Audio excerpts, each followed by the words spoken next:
Ah, Pearl. But truth is, I'm not really a good person.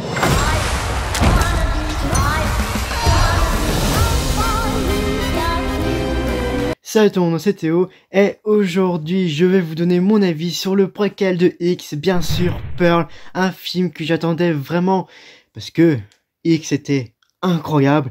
Mais avant toute chose, de quoi ça parle Pearl?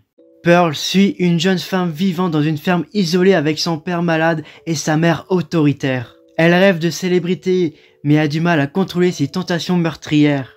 Comme je viens de vous le dire, Pearl est un préquel de X, où X se passait dans les années 70, et là, Pearl se passe en 1918, bien sûr, durant la Première Guerre mondiale, et Pearl va se concentrer sur la vieille, sur la tarée de X.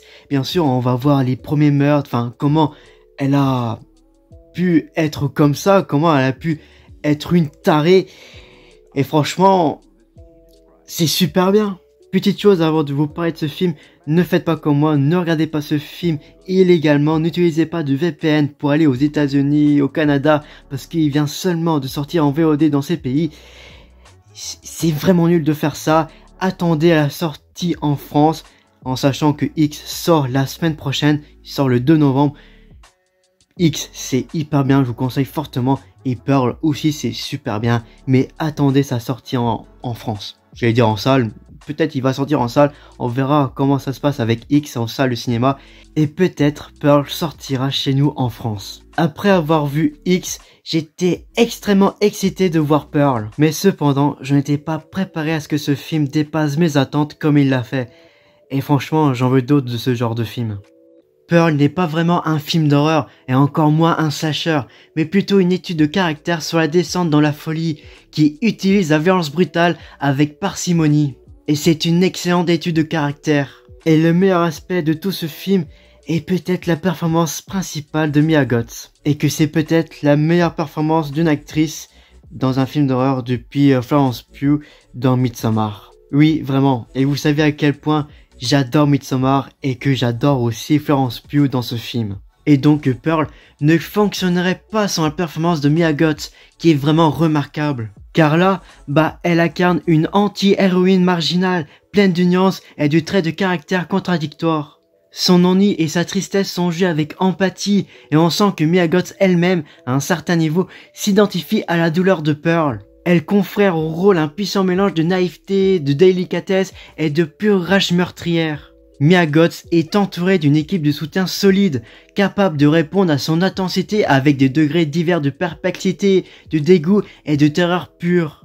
Elle a coécrit le scénario cette fois-ci, et il est clair qu'elle comprend profondément le personnage. Sa performance est terrifiante. Et en un clin d'œil, elle est capable de passer de la douceur et de l'innocence à la soif de sang et à la vengeance, puis au remords et à l'empathie. Le tout dans la même scène, parfois même dans le même plan. Elle utilise l'émotion et parvient toujours à vous donner le frisson de regarder n'importe quel autre film de slasher. Que même, j'ai très hâte de la revoir dans la suite de X, bien sûr, Maxine.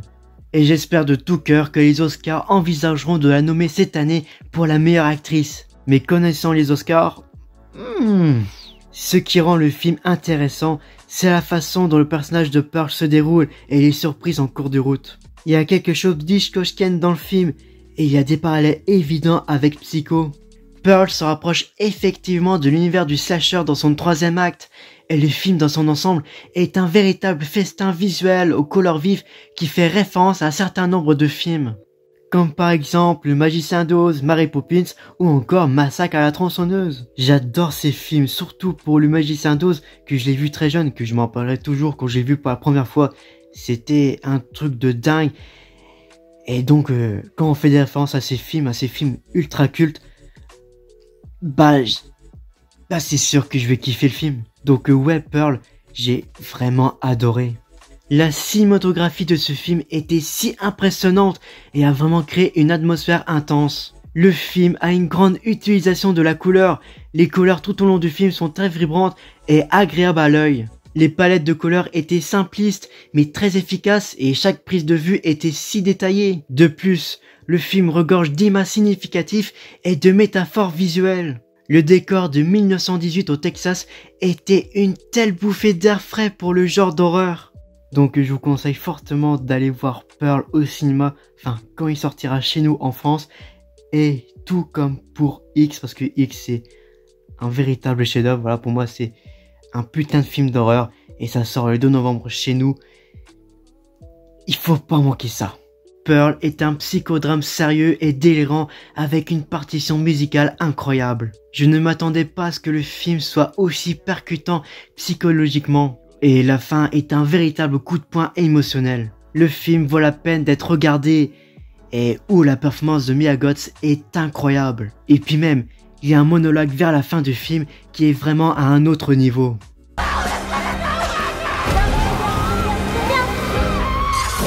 Donc voilà, c'est déjà la fin de la vidéo, j'espère qu'elle vous aura plu. Moi je vous dis à la prochaine, donc on se retrouve bien, et c'était Théo, salut.